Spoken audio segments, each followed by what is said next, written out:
Hi friends, ഇന്ന് ഞാൻ മുട്ട കൊണ്ടുള്ളൊരു റോസ്റ്റാണ് ഉണ്ടാക്കുന്നത്. സാധാരണ രീതിയിൽ നിന്ന് അല്പം വ്യത്യസ്തമായ രീതിയിലാണ് ഈ മുട്ട റോസ്റ്റ് ഉണ്ടാക്കുന്നത്. ഇതുണ്ടാക്കാൻ വേണ്ടി ഞാനിവിടെ 3 മുട്ട പുഴുങ്ങിയെടുത്ത് വെച്ചിട്ടുണ്ട്.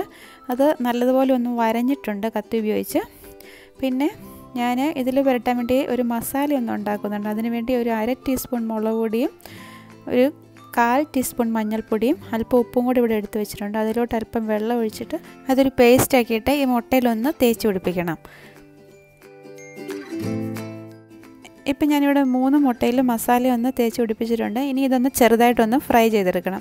അതിനുവേണ്ടി ഞാനിവിടെ ഒരു പാത്രം ഒന്ന് ചൂടാകാൻ വെച്ചിട്ടുണ്ട്. അതിലോട്ട് കുറച്ച് എണ്ണ ഒഴിച്ചു കൊടുക്കാം.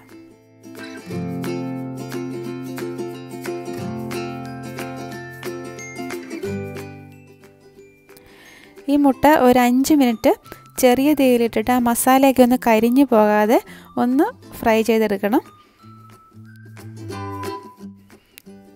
ഈ മുട്ടയെല്ലാം ഇപ്പോൾ ഒന്ന് ചെറുതായിട്ട് ഫ്രൈ ആയിട്ടുണ്ട്. ഇതിനി ഈ പാത്രത്തിൽ നിന്ന് എടുത്ത് മാറ്റാം. ഇനി ഇതേ എണ്ണയിലോട്ട് തന്നെയാണ് ഞാൻ സവാള വഴറ്റാൻ പോകുന്നത്. ഞാനിവിടെ ഒരു 2 സവാള പൊടിയായിട്ട് അരിഞ്ഞാണ് എടുത്തിരിക്കുന്നത്. ഇത് എണ്ണയിലോട്ടിട്ടിട്ട് നന്നായിട്ടൊന്ന് വഴറ്റിയെടുക്കണം. ഇതിൽ അല്പം എണ്ണ കുറവാണ്, അതുകൊണ്ട് കുറച്ച് എണ്ണയും കൂടെ ഒന്ന് ഒഴിച്ചു കൊടുക്കാം.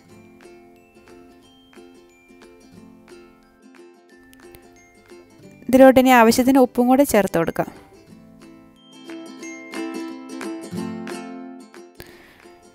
ഇതിലോട്ട് ഇനി 2 പച്ചമുളക് അരിഞ്ഞ് വെച്ചതും കുറച്ച് കറിവേപ്പിലയും കൂടി ചേർത്ത് കൊടുക്കാം.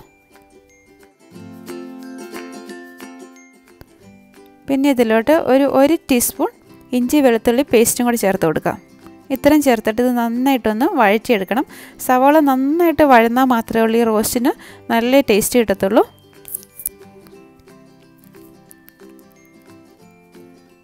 ഇപ്പോൾ ഈ സവാള അത്യാവശ്യം നന്നായിട്ടൊന്ന് വഴന്ന് വന്നിട്ടുണ്ട്. ഇനി ഇതിലോട്ട് പൊടികളൊന്ന് ചേർത്ത് കൊടുക്കാം. ഇതിലോട്ട് ഇനി ഒരു 1/4 ടീസ്പൂൺ മഞ്ഞൾപ്പൊടിയും ഒരു ടീസ്പൂൺ പിരിയൻ മുളകിൻ്റെ പൊടിയും കൂടെ ചേർത്ത് കൊടുക്കാം. പിന്നെ ഇതിലോട്ട് ഞാനൊരു 1/4 ടീസ്പൂൺ കുരുമുളക് പൊടിയും കൂടി ചേർക്കുന്നുണ്ട്. അതും കൂടി ചേർത്തിട്ട് തീ നന്നായിട്ട് കുറച്ച് വെച്ചിട്ട് എണ്ണ തെളിയുന്നതിന് വരെ ഈ മസാലയൊന്ന് വഴറ്റിയെടുക്കണം. ഇപ്പോൾ മസാല നന്നായിട്ടൊന്ന് വഴന്ന് വന്നിട്ടുണ്ട്. ഇനി ഇതിലോട്ട് പൊടിയായിട്ട് അരിഞ്ഞ് വെച്ചിരിക്കുന്ന ഒരു പകുതി തക്കാളിയും കൂടെ ചേർത്ത് കൊടുക്കാം.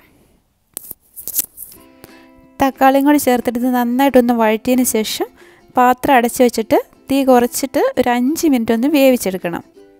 അപ്പോൾ ആ തക്കാളിയും സവാളയും എല്ലാം ഒന്ന് നന്നായിട്ട് വെന്ത് കിട്ടും.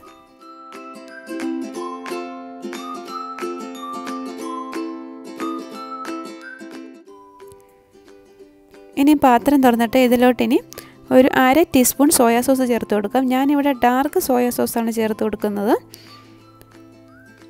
പിന്നെ ഒരു ടേബിൾ സ്പൂൺ ടൊമാറ്റോ സോസ് അതും കൂടി ഇതിലോട്ട് ചേർത്ത് കൊടുക്കുക. ഇതിൽ തക്കാളി ചേർക്കുന്നില്ലെങ്കിൽ ഒരു 2 ടേബിൾ സ്പൂൺ വരെ ടൊമാറ്റോ സോസ് മാത്രം ചേർത്ത് കൊടുത്താലും മതി. ടൊമാറ്റോ സോസും കൂടെ ഒഴിച്ചിട്ട് ഇത് നന്നായിട്ടൊന്ന് മിക്സ് ചെയ്യാം.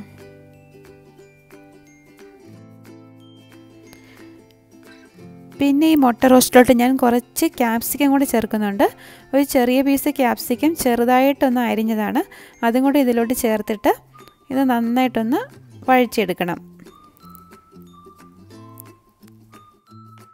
അതിനുശേഷം ഇതിലോട്ട് ഒരു 1/2 കപ്പ് ചൂടുവെള്ളം കൂടെ ഒഴിച്ചു കൊടുക്കാം. അതും കൂടെ ഒഴിച്ചിട്ട് നന്നായിട്ടൊന്ന് മിക്സ് ചെയ്യാം. ഈ കറി ഒന്ന് തിളച്ച് വരട്ടെ.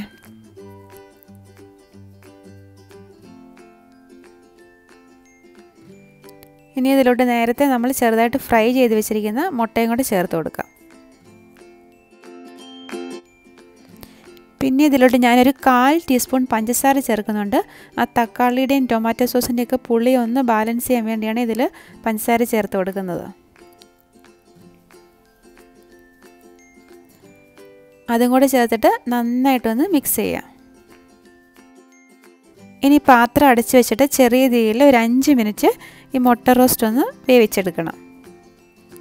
അതിനുശേഷം പാത്രം തുറന്നിട്ട് കുറച്ച് അരിഞ്ഞ് വെച്ചിരിക്കുന്ന മല്ലിയിലയും കൂടി ചേർത്ത് കൊടുക്കാം. ഇതിൽ ഞാൻ ചില്ലി സോസ് ഒന്നും ചേർത്തിട്ടില്ല. അതുപോലെ ഗരം മസാല ഇതിൽ ചേർക്കുന്നില്ല. ഈ സോസൊക്കെ ചേർത്തിട്ടുള്ളതുകൊണ്ടാണ് ഗരം മസാല ഇതിൽ ചേർക്കാത്തത്. പിന്നെ അതുപോലെ മല്ലിപ്പൊടിയും ഈ മുട്ട റോസ്റ്റിൽ ഞാൻ ചേർത്തിട്ടില്ല. ആ മല്ലിയിലയും കൂടി ചേർത്തിട്ട് ഇത് നന്നായിട്ടൊന്ന് മിക്സ് ചെയ്യുക. എന്നിട്ട് ഗ്യാസ് ഓഫാക്കാം. അങ്ങനെ അല്പം വ്യത്യസ്തമായ ഒരു മുട്ട റോസ്റ്റ് ഇവിടെ റെഡി ആയിട്ടുണ്ട്. ഇത് ചപ്പാത്തിയുടെ കൂടെയും അപ്പം, ഇടിയപ്പം ഇതിൻ്റെയൊക്കെ കൂടെ കൂട്ടി കഴിക്കാൻ പറ്റിയ നല്ലൊരു ഡിഷാണ്. ഇതിൻ്റെ വീഡിയോ നിങ്ങൾക്ക് ഇഷ്ടമായെങ്കിൽ ലൈക്ക് ചെയ്യാൻ മറക്കരുത്. വീണ്ടും നല്ലൊരു റെസിപ്പിയുമായി കാണാം. Thanks for watching Hanna's recipes.